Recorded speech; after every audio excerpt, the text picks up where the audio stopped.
The future lies in our hands. Let's bring the change that we want in our community. Fostering unity. Let's do this youth. Arise and shine. Hello viewer, you are welcome to the programs Today's Youth. Today's Youth is a program set aside by MTA Lafayette to give every youth here in Nasarawa State the opportunity to showcase his or her own self. But at the same time, it's a program that gives men and able men of Nasarawa State who are doing well, one, in improving the livelihood of youth of Nasarawa State, to educate them, inform them, and create an opportunity for them to learn skills and other things that will put food on their table. But today, we have a guest here with us in the studio, whom we'll be discussing a lot of things with him, most especially when it has to do with their effort in making sure that the youth here in Nasarawa State are equipped with skills and other things that will put food on their table. With me here today in the studio is Usman Abubakar. You are welcome to the program, sir. Thank you. Today's youth is welcoming you today, especially to this very program. Not because of anything, but because we have seen some of the things that your organizations have been doing, and then to make sure that they put smiles on the faces of the youth of Nasarawa State. So please, the viewer outside, they want to know who you are and what you do. Well, thank you very much. Just like introduce me, my name is Abubakar Usman. I'm the Director of Enlightenment and Corporate Services for Central Lafayette Developers and Awareness Foundation. Central Lafayette Developers and Awareness Foundation is a non-governmental organization who has taken it upon itself to help the youth, the less privileged in our society, in terms of education, in terms of social welfare, medicals, and what have you, just to show their own, just for the foundation, ably led by its chairman, Malam Gambo Yakubu Umar, to show their own support to the growth and development of the youth in our state in particular. The one thing that catches my attention is that you say the NGO is shoulder with the responsibility of making sure that they assist the youth in one way or the other. So please, can you tell me which area has this NGO assisted the youth in terms of skills acquisitions and other things that you think that are very useful to the youth of Nasarawa State? Well, if we were to start, let's start with the area of education, because knowledge is power. That is an area where if you empower the youth, not just only the youth, anybody, it's like you are giving that person a weapon to go and fight anywhere. So this foundation has established a primary school. We are catching them right from the scratch. It has established a primary school where we got poor and vulnerable children, especially orphans, that they don't have anybody that will sponsor their education and their well-being.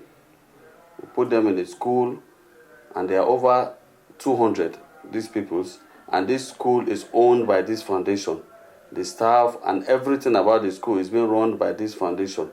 So basically, all the daily activities of life of these children is being taken care of by this foundation.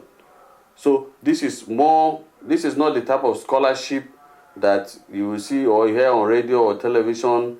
They will gather people and just give them 10,000 naira till next 2 years. You'll be shouting around that you are giving scholarship. No.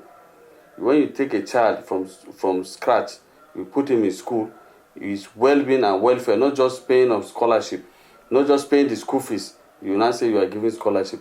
The entire activities or the life of that person, you are taking care of it. That is what we call scholarship. And that is what we are doing at Central Lafayette Developers and Awareness Foundation.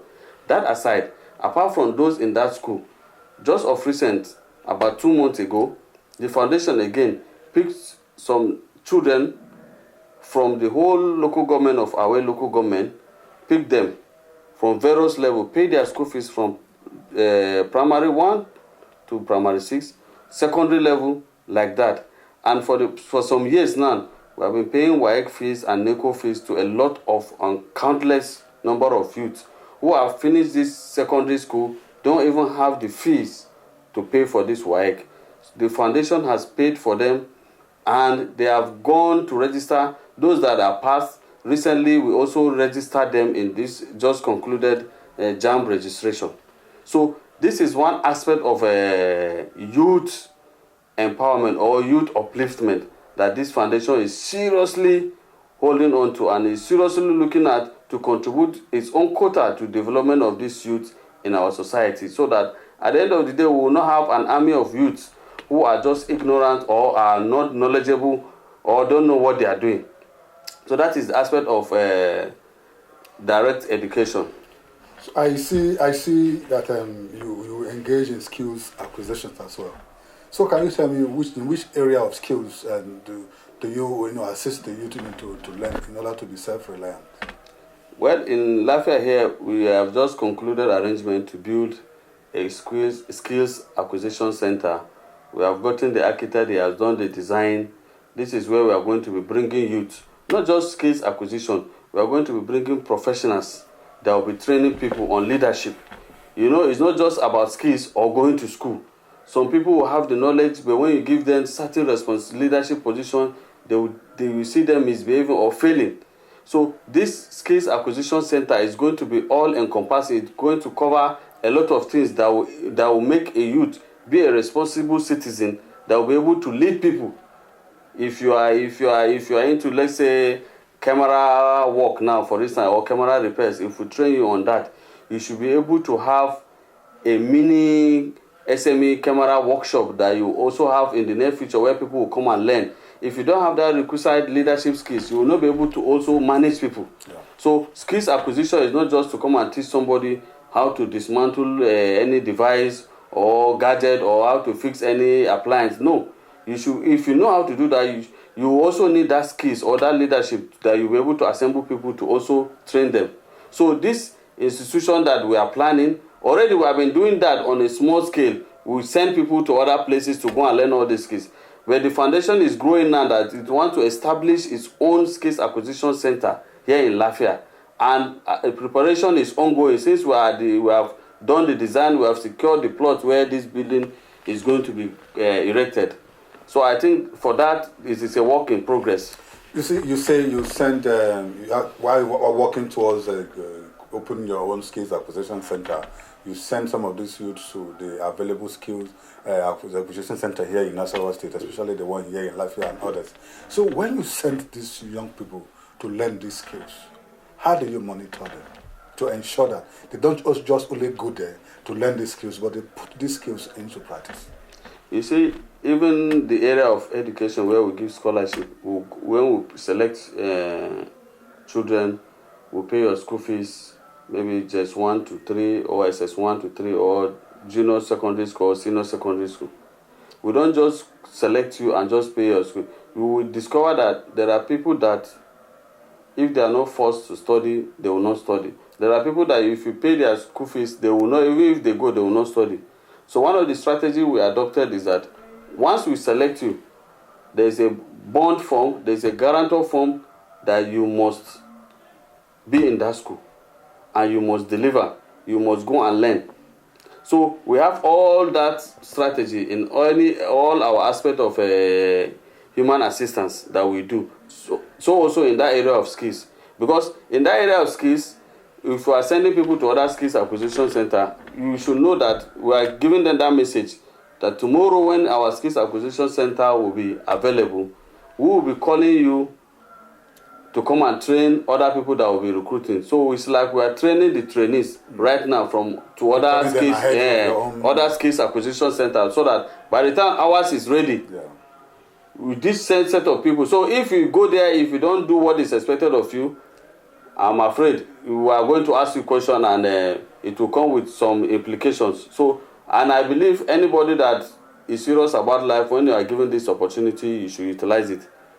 So I was having some discussions with you, and I realized that you engage in community awareness too, creating awareness to the communities in either to live in peace with one another and so on and so forth. So tell me, what are those things you intend to achieve using that method in creating awareness in the community, some of these communities that your NGOs might have rendered help to? You see, one of the things that normally cause disharmony most of these communities that we discover over time is lack of social amenities in these communities. You are passing to another place from your own community, you will see light, you will see water, you will see primary health care. Tomorrow, when you see them fighting between themselves, you will discover that there is this self-defeat, there is this rejection that why is these people having this thing we are not having? Why is this thing happening here we are not having? So one of the things we did is that we try to provide boreholes in some of these communities, a lot of them boreholes, and we have our medical outreach that we normally recruit qualified doctors that they go from one community to the other monthly to look at some people who cannot afford medical assistance. And one of the things that we discover again, and in terms of awareness, is when you look at during political activities, the so-called politicians use this youth and they have negative effect on their psychology. It causes problem in the community. But what we did is that we are creating that enlightenment through social media, TV and radios, and sometimes physical engagement, interaction with these youth. And a lot of them are becoming aware. And that is why when you try to engage somebody and he has something to do, tomorrow, if political activity comes, he will not go out there and join all sorts of activities. He will not say they should just do their thing. If time for election comes, I will go and vote who I want to go. But I will not be following anybody inside vehicle that will go there, will go here, will go there. Because some of them are not really taken care of. When in time, they just use them, and after political activities, they just dump them. So, but when you have your trade or when you have your education, you have what you are doing, definitely you will not be used by anybody. You made mention of training and empowerment. You know, it's not everybody that might want to go to school. Yeah. Some will not even want to learn the skills, but they have ideas of doing business. So, which area do you think your NGOs will come in order to empower some of these young people who have this knowledge in this business and they don't really have a place for them to be feasting? And I've made to understand that this is part of your activities. Yes. Training and empowerment. Yes. You see, the area of business will have knowledge or you have been trained maybe from somewhere or due to your own self-effort. You have gathered training on maybe, let's say, welding or painting or electrical wiring or roofing or any skills, listen, and maybe you want to open your own business center of such. That knowledge you have acquired on your own is one of the things you have done for yourself. This foundation can only come to assist you to set up your own business. This foundation will not come and do everything for you 100%. For instance, if you have gotten the knowledge and you have your own business plan, and what you need, let's say, is a 1 million naira worth of equipment and other stationaries, this foundation will assist you with that part of what that 1 million, not 100%. So that you know, it's one thing for you to just go and give individual money, but if you contribute part of the money, you will not play with it. Yes. So it's not something that people should not look at it as if we are doing empowerment. Then you just come and collect money and you just go and buy. Some people, when you give them equipment, as they are turning back, they will sell it. And the government, and they look at it, especially when government is giving out, they look at it as part of their own government national cake. Yeah, but this is a private organization. Whatever we are doing it with all seriousness. Yeah. With all seriousness, with all record and everything. That is why our selection process is very tedious. You will not just come and tell us that you meet this criteria. So most of the time we do investigate. If we are selecting anybody for anything that we are doing, be it exams, be it medical, be it because some people will discover that they have this means of paying, but once they hear that this foundation is giving out this thing, they will tend to come and pretend that they too are in this category, that we should also assist them. So we used to have cases like this. When we discover them, we fish them out. So you know, whether we like it or not, in everything we do, there are always challenges. Yeah. You've gone round almost to communities in Away and other local government here in Nasarawa State. you've seen what people go through every day, and you've tried as much as possible to see if you could help in so many ways. But like we said, we cannot help everybody. So what are those challenges you go through, your organization go through when you go to some of these communities to see how you could put smile into their faces? Just like I was trying to talk about before you asked this question, some people are not just honest with some of these things. Once they hear anybody is giving out anything, they look at it as if it's something free. Once they get it, they can just go away and do anything they like with it. And some, you go and pay, you give them opportunity to go and study, they go and be doing something different. So that is why we regularly used to review this thing and put measures to curtail some of these challenges. Insincerity from some of these people is one of the major challenges that we are facing. Somebody will go and write exams and fail. He will tell you, he will say, okay, he's less privileged, he doesn't have money to register. When you go and write and fail, what do you expect? What do you expect? What does that person expect from you again? So you see, some people are just there and they are not ready to do it, but they come fraudulently to be part of what we are doing. But so the task of fishing them out is one of the challenges we are facing. And some of the things we also, another challenge is that some of the facilities we donate to institutions or communities like borehole. Yeah. We expect the community should take it as their own project to maintain it.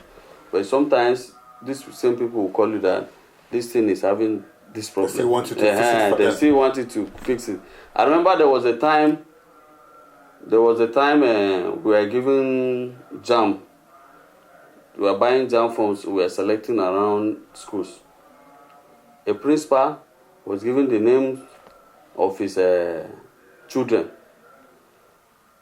You have grown on the job. The name of the less privileged. You have grown on the job to the rank of a principal, but you are categorizing your own children as less privileged.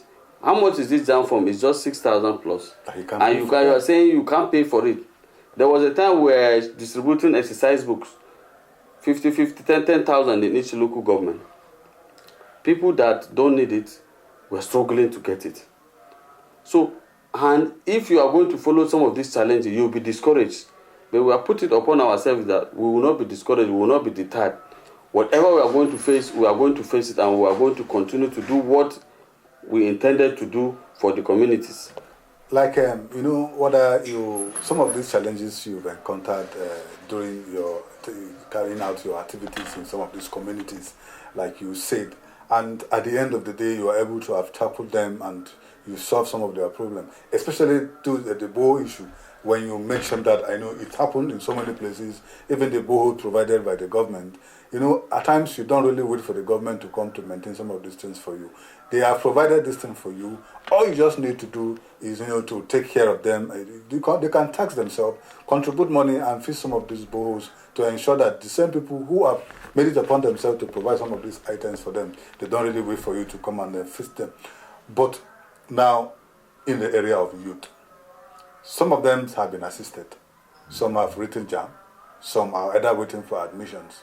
So, these young people that have written, you've assisted to write JAM, how do you get across to them to ensure that the JAM they wrote does not only remain with them, but it assists them to secure admission? Well, we have, just like when we selected them, the day we did screening for them, those that were successful, we told them what they need to know about JAM. You need to go and read. You need to study very hard. When you pass, when you secure admission, especially those with good points, when you secure admission, this foundation is going to help in paying your school fees. Because what we told them clearly, it's not just because we have paid for your JAM form, you wrote JAM, you passed, then you should wait for us to come and get admission for you. No. You go and get the admission. When you get the admission, when we pay your school fees, let's say for the first year, we see your performance is good, we continue.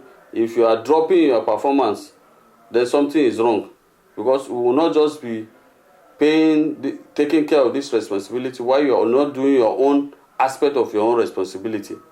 Because it's one thing for somebody to provide this scholarship. You as a student, you are also expected to provide your own by bringing out the best in you to make sure that these funds do not waste away.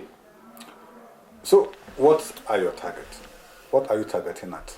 Are you targeting to bring the youth of Nasarawa State out of poverty, to ensure that the opportunities are being created for the Nasarawa State youth, especially in terms of education, skills, and others? So, what are your plans towards such things you are doing? Well, the aim of the NGO is just to contribute its own quota to the growth and development of our various communities through this youth empowerment, free medical outreach, and all of that. So the main target is let these people go to school, let them have something to do. Because Nasarawa State has been classified over the years as educationally disadvantaged states. And this is because the output, or not much people, go to school and continue this school. When you look at our performance, and they rate this performance based on our performance in the SSC, either WAEC or NECO, NAPTIP, and what have you, then the JAM also. Yeah.